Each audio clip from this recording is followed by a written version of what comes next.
Sorry for this video being late and skipping 2 weeks, I was busy with school.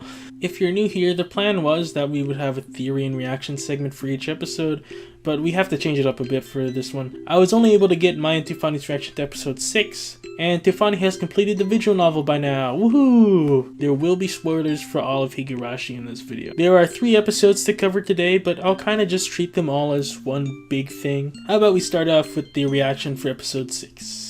Yeah. There better be some fire in this episode, or I'm gonna drop the show right now. Yes. Better be some fire. Bro, why does she have a gun? What? It's probably a toy gun. Bro, you're allowed to bring that to like school? Bro, this school is ratchet as fuck. What you can do anything in that school. Did you remember the ending of chapter 6? You can literally do anything in that school. Thanks, man.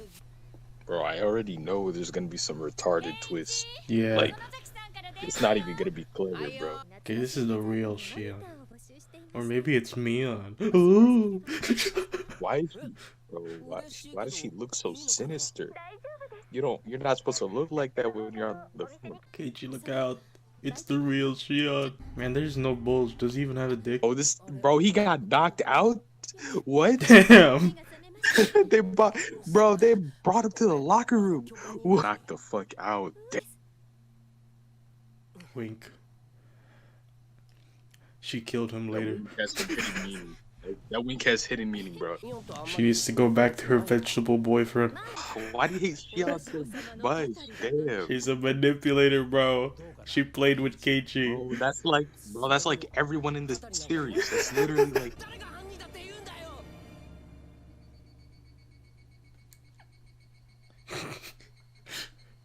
Bro, the killers are right there. The poopsicles on the left. No, there wasn't really anything new in that, I don't think. Yeah, there wasn't. It was really just an adaptation. That doesn't give us much to work with. I saw a bug, bro. That's the Hinamizawa bug. Nigga, what does cotton deceiving mean? What kind of comment is this? Sorry, this video's not. Then wait, stupid fuck. Refresh the page. What the hell do you want them to tell you? How many languages do they have? English. What? He sounds like Shadow the Hedgehog.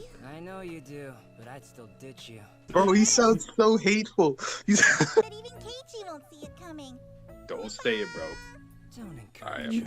Alright. Is this voice actor white?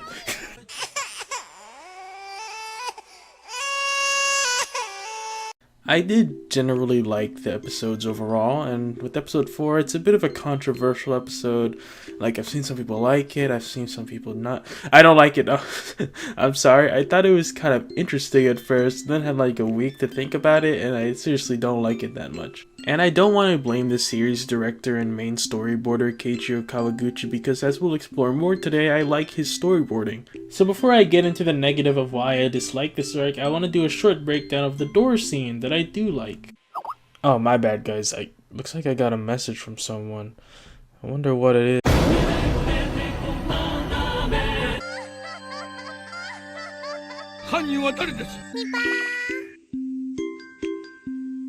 Hello, ¿Qué quieres de mí?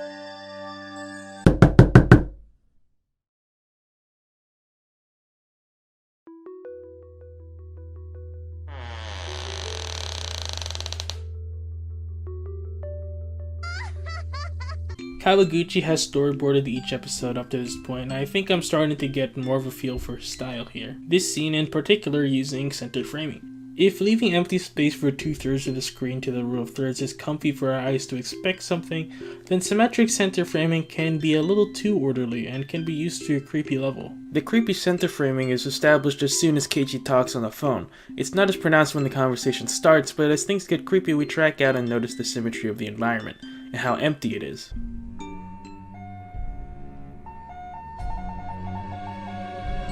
It continues as Keiichi walks to the door and puts his hand on the handle, but this is disrupted by the rapid-fire shots of the rumbling and cantedness of the shot of the door, which causes Keiichi to jump back from the camera, with the eyeline moving upward, and with this canted high-angle shot of the chain brings the focus downward, and now we have two focuses established from that.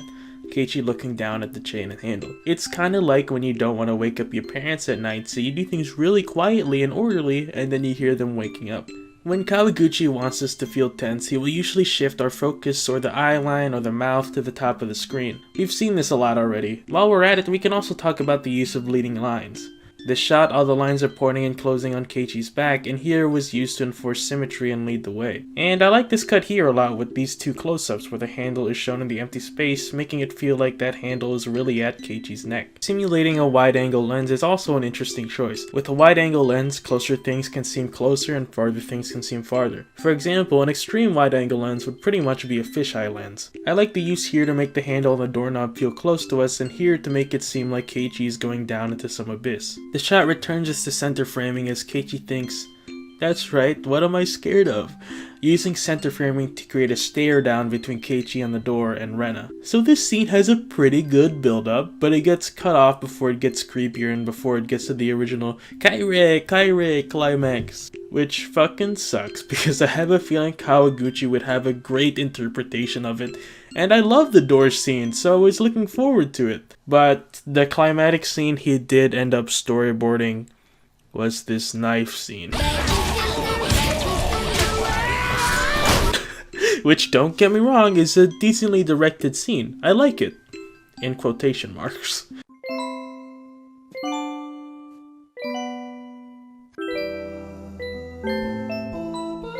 But not that lady.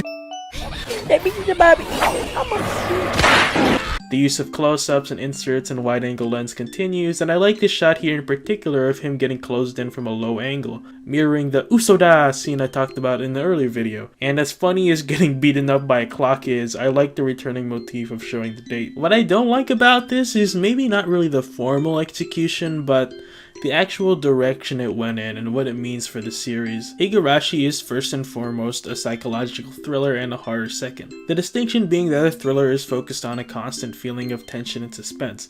The most common example of a thriller that is not necessarily a horror is The Rear Window. You'll see a few similarities to the structure of Higurashi, with the focus being on the paranoia that something might be happening out of our control, and the importance of being involved in the protagonist's perspective. Violence and gore and other scary stuff is not necessarily part of the thriller genre formula, but horrors usually are also thrillers. I bring up this distinction because one of the things that has made Higurashi's arcs 1 through 5 work is maybe it gets a little violent, but we see them all through the perspective of someone who's breaking down.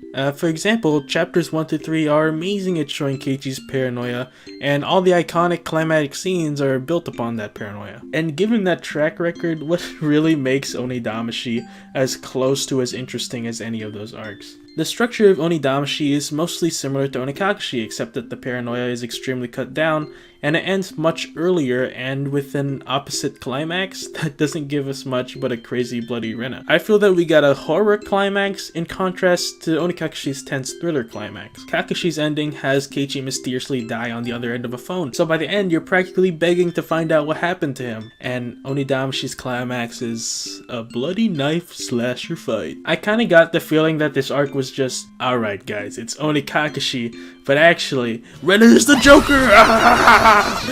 And this gratuity of blood is just comical. And that's not to say you can't have a violent scene in a thriller, especially a horror thriller, but for this to be that climatic scene of the arc while cutting down on the thriller scenes, it just gives me the feeling that, as an introduction, this is what the show is gonna focus on, while Onikakashi's climax as an introduction made us more intrigued about the mystery and set a suspenseful tone. I also just don't think epic crazy Rena is appealing. Like, even in Sumi Horoboshi, she's not that crazy.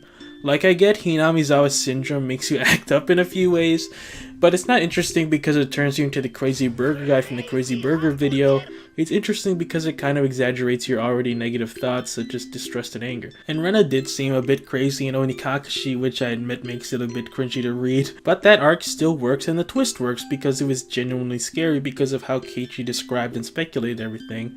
It was scary because the focus was on a paranoia thriller. In this arc, he's still the focus, but he's not as paranoid. It cuts out a lot of great scenes that emphasize that, and he's not the one that goes crazy.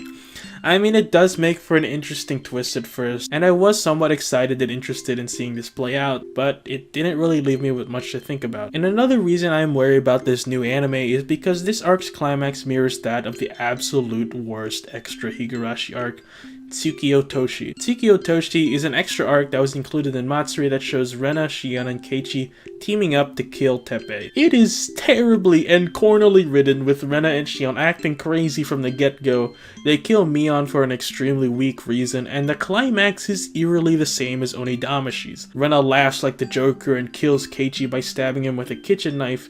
And yeah, it's just as cringy as Onidamashi's climax, except probably worse.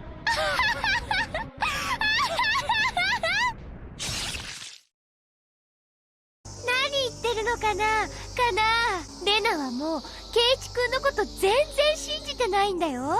何か勘違いしちゃったのかな。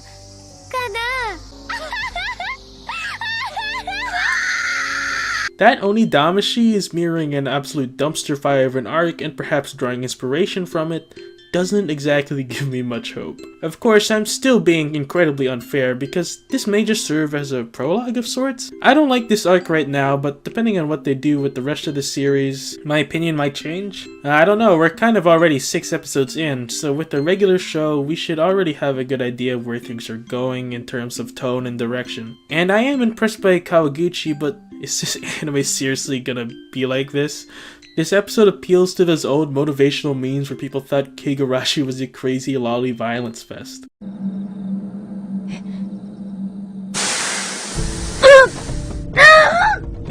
Episodes 5 and 6 are where I get a bit concerned that the anime is just gonna follow the pattern of old arc, but actually it knew because of the twist.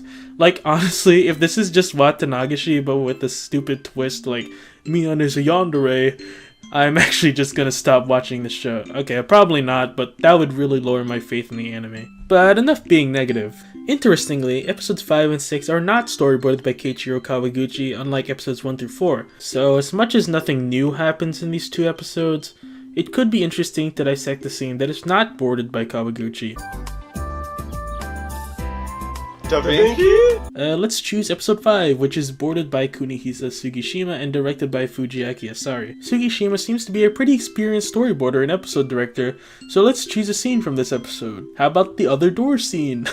It takes place in the same place, so maybe a scene with an entirely different tone can give us some new light. For example, you can notice just how exaggerated the wide-angle lens and framing was of the hallway in the Rena door scene by comparing it here. This doesn't seem like an abyss of a hallway anymore, does it? Of course, the warm colors peeking out also help out.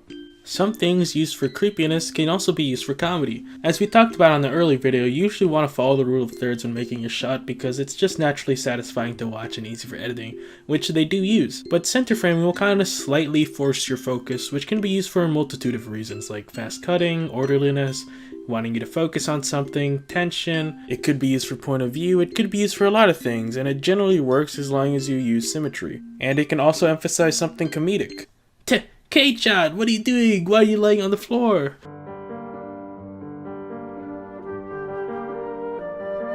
Another example, I noted in the previous video that a mirror is a great device to use when someone's trying to hide something, so it's pretty funny that they use that here. I don't know if this was supposed to be funny, but the use of this extreme wide-angle fisheye lens is funny, to say the least. Right now, my hype for this anime has died down thanks to me not liking the first arc and the second arc not really going anywhere so far. The twist that this was a sequel had me excited at first, but then that happened. And then not much else happened. All I can do now is wait if maybe I'll be proven wrong in the future. As always, leave a comment if you liked the video. It helps me in the algorithm. Bye!